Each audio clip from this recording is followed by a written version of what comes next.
I feel like the first question everyone probably wanted to ask from that press conference yesterday about Tylenol and autism was, what? Let's go ahead and get started with probably one of the most ironic things that the president said yesterday as he stood there. $1,300 for a shot of like an Ozempic or the fat, I call it the fat pill or the fat drug. Sometimes it works, I guess, for people. The ones I've seen, it hasn't worked so well. I got a lot of friends, they're fat. They said, yeah, I lost some weight. I said, you don't look it to me. But they paid $1,300, $1,200, and they go to London and they pay $88. And they call me, they go, what's this all about? We're subsidizing the rest of the world stupidly because we have a lot of stupid people in this country running things. And how big is that? But to me, that's nothing compared to autism. Donald Trump said that we got a lot of stupid people in this country running things. I mean, maybe he forgot who's running things. Maybe he is actually that stupid. Also, he called Ozempic, he calls it the fat pill. There's probably reasons why he calls it the fat pill instead of Ozempic, because although he can pronounce Ozempic, he definitely can't pronounce this one. Immediately, the FDA will be notifying physicians that the use of well, let's see how we say that. Acetaminophen. Is that okay? Which is basically commonly known as Tylenol during pregnancy, can be associated with a very increased risk of autism. Well, at least his dumbass knocked Tylenol out of the park. Tylenol. He really punched that one. It's like, I got that one. Good job. Acetaminophen. Who knows? Whatever. I said it, but I'm only here talking. I have no idea what I'm saying. As a matter of fact, I don't even know which kind of drugs I'm talking about and how they're pronounced, that so many people know whether or not they've taken it or not, how that's pronounced. Whatever.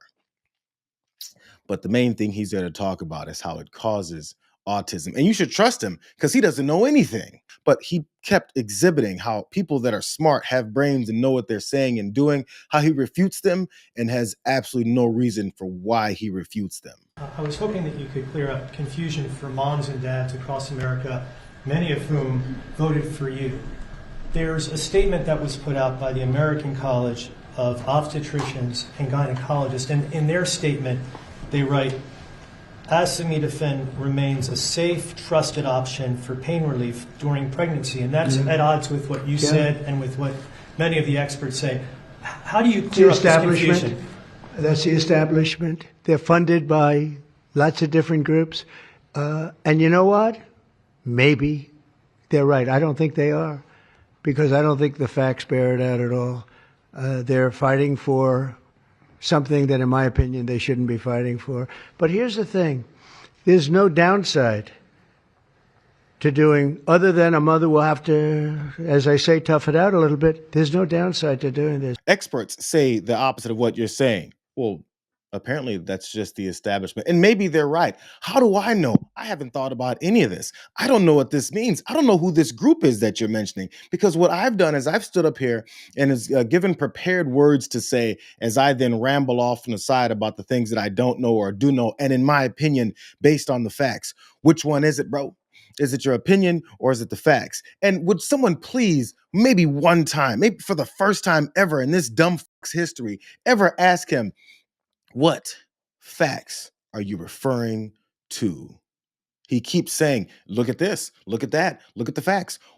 I haven't seen the facts. You tell me, where are those facts? And the back end of that, he mentioned how pregnant women, maybe their option rather than taking Tylenol, maybe when they have a fever during pregnancy, is to tough it out. He mentioned it a couple more times. It's a small number of cases, I think. But if you can't tough it out, if you can't do it, that's what you're going to have to do. You'll take a Tylenol, but it'll be very sparingly. It can be something that's very dangerous to the woman's health. In other words, a fever that's very, very dangerous, and ideally a doctor's decision, because I think you shouldn't take it. And you shouldn't take it during the entire pregnancy. They may tell you that toward the end of the pregnancy, you shouldn't take it during the entire. And you shouldn't give the child the Tylenol every time he's born and he goes and has a shot. You shouldn't give a Tylenol to that child. Donald Trump, who obviously has never had a child, maybe you should just tough it out. Get over it. What's the matter? It's not like you have a human body growing inside of you. It's not like you have to give birth. It's not like there's complications that he's never heard of, and anyone else in this Republican Party, especially as we've seen them exhibit every time they've talked about their anti-choice stances on women's issues. They've told us that, but what he's got is some advice for pregnant women to tough it out in case you've got a fever. You don't have to be a doctor to understand these very simple things that I found in like 5 seconds. Here's the first question: can having a fever hurt my baby? Let me give you guys this very clear answer. Having a fever during pregnancy, especially during your first trimester, may cause problems for your baby.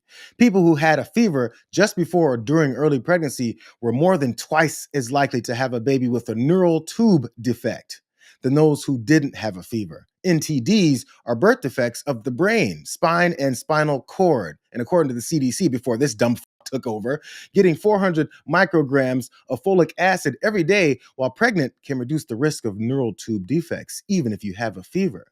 A temperature higher than 103 during the first trimester may also increase the risk of, here's 4 things. I really want you guys to pay attention to these 4 things that a fever could increase.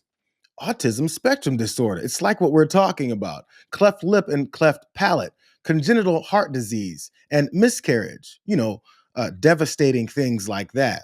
Let me give you guys the best part of this information. I scrolled down and it said, what should I do if I have a fever? Here it is. Call your provider if you have a fever. Most pregnant women, most pregnant people can take acetaminophen, that word Donald Trump can't pronounce, also known as Tylenol, to lower their temperature. Just tough it out. Just tough it out with those fevers and those pains. And then afterwards, end up potentially risking your pregnancy altogether, risking other health complications for you and your child, even that thing that they're calling a scourge of the earth, autism. It's almost like they don't know what they're talking about. Here's another clear indication of that. Hepatitis B is sexually transmitted. There's no reason to give a baby that's almost just born hepatitis B. So I would say wait till the baby is 12 years old and formed and take hepatitis B. Pause there on the fact that he thinks that a 12-year-old girl is ready to, be sexually active, because I think that's a little bit of a window into his brain and maybe his activities. But still, geez, hepatitis B is only transmitted sexually, says Donald Trump. And he's right. Hepatitis B is sexually transmitted. And matter of fact, he said it again. Hepatitis B, again, that's sexually transmitted. And we think you should wait. I think you should wait till 12. I'm making these statements from me. I'm not making them from these doctors, because when they talk about, different results, different studies, I talk about a lot of common sense, and they have that too. They have that too, a lot. But I recommend the hepatitis B. Take it at 12. Sexually transmitted. You don't have to give it to the baby when the baby's 2 years old.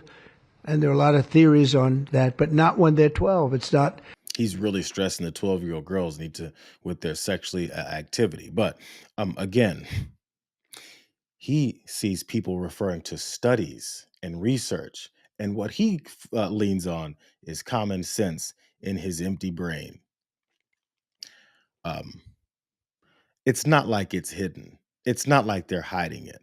It's not like he's not outright saying, I'm probably wrong about everything I'm saying, but I just like to go off the cuff and say stupid things and I have no idea what I'm talking about. And after I say those things, it should be seen as standard scientific practice, even though I just said it has nothing to do with research, nor practices, nor scientific basis for anything. So let's revisit one more time. Hepatitis B, it's only transmitted sexually.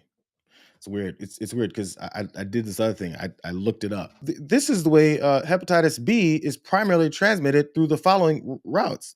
Is direct contact with infected blood or body fluids. Okay, sure. Sharing needles or syringes for injecting drugs. No, that's not babies. Maybe that's 12-year-olds in his world too. Sexual contact with an infected person, a 12-year-old with Donald Trump. Okay. From mother to child during childbirth. I'll say it again. From mother to child during childbirth.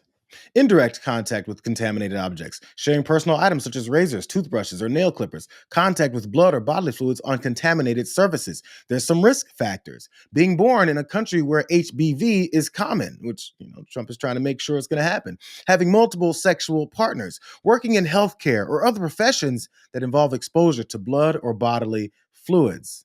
It's almost like there's more ways than just sexually transmitted ways to get hepatitis B. But who cares? Donald Trump doesn't know what he's talking about. That was the whole basis for this entire press conference, to say what he doesn't know what he's talking about. And then after saying that should then be the standard. Here's more of it. And by the way, I think I can say that there are certain groups of people that don't take vaccines and don't take any pills that have no autism. Does that tell you something? That's currently, is that a correct statement, by the way? There are some studies that suggest that, yeah, with the Amish, for example. The Amish, yeah, virtually. I heard none. See, Bobby wants to be very careful with what he says, and he should, but I'm not so careful with what I say. But you have certain groups. The Amish, as an example, they have essentially no autism. He exhibited right there how his brain functions. He comes up with something, and because he's standing in front of cameras, and I think maybe his brain is like, yo, you're saying a lot of, inaccurate things that just coming out of the top of your head. So he asks, is that a correct statement, Bobby? Maybe possibly the dumber person that's standing behind me? It must be the Amish, because since I had to ask if there's any groups, and then RFK Jr. says the Amish, I then say, you see, I've heard that there's none. Where did you hear that? Because you just heard RFK Jr. just tell you that it's the Amish, and he didn't say anything about none, but you got to none. All you have to do is pay attention to what he's saying, and you'll discover he doesn't know what he's talking about. You'll discover that when he comes to these ironclad conclusions, they're not based in anything except for what someone mentioning. Amish, I believe Amish? It must be the Amish. Oh, so the Amish have 100% virtually no autistic folks. We don't have to disprove that. It's quite obvious that that's stupid and it doesn't make any sense. So he went on to another group. And I will say there are parts of the world that don't take Tylenol. I mean, there's a rumor, and I don't know if it's so or not, that Cuba, they don't have Tylenol because they don't have the money for Tylenol, and they have virtually no autism, okay? Tell me about that one. And there are other parts of the world where they don't have Tylenol, where they don't have autism. That tells you a lot. It tells me a lot. It tells me a lot about this guy. Because, Cuba doesn't have enough money for Tylenol. There's no way. They don't have it. And on top of that, he also said, what does that tell you? Look at it. Proof positive. Cuba came out of the top of my head. And what do you know? They don't have autism. You know why? Because I just said it. I wonder how many people would actually listen to everything that was going on here and take it seriously anyway. Even the hardcore sycophants. Are people pouring out their Tylenol now in MAGA country? Are they crushing it up and then throwing it into the lake? Are they lining it up in front of the lake and shooting it with a machine gun? I'm just curious, because Donald Trump said Tylenol, dangerous. Matter of fact, he basically said that. Look, this is how he ended the press conference. The research, a lot of what they've been speaking about comes from right here by research done by these people. And I just say it again. Don't take Tylenol. Don't take it. And don't give it to your child after your child is born. And do all those other things, little things, just spread out your visits, et cetera, on the vaccine. And I want to thank everybody. This is a very important day. Thank you very much. That well-known study that has the words, et cetera, when detailing what it is that you should and shouldn't do as far as medical advice and scientific study. It goes, et cetera. That's how those go. We don't have much time left in this country. It's about a wrap.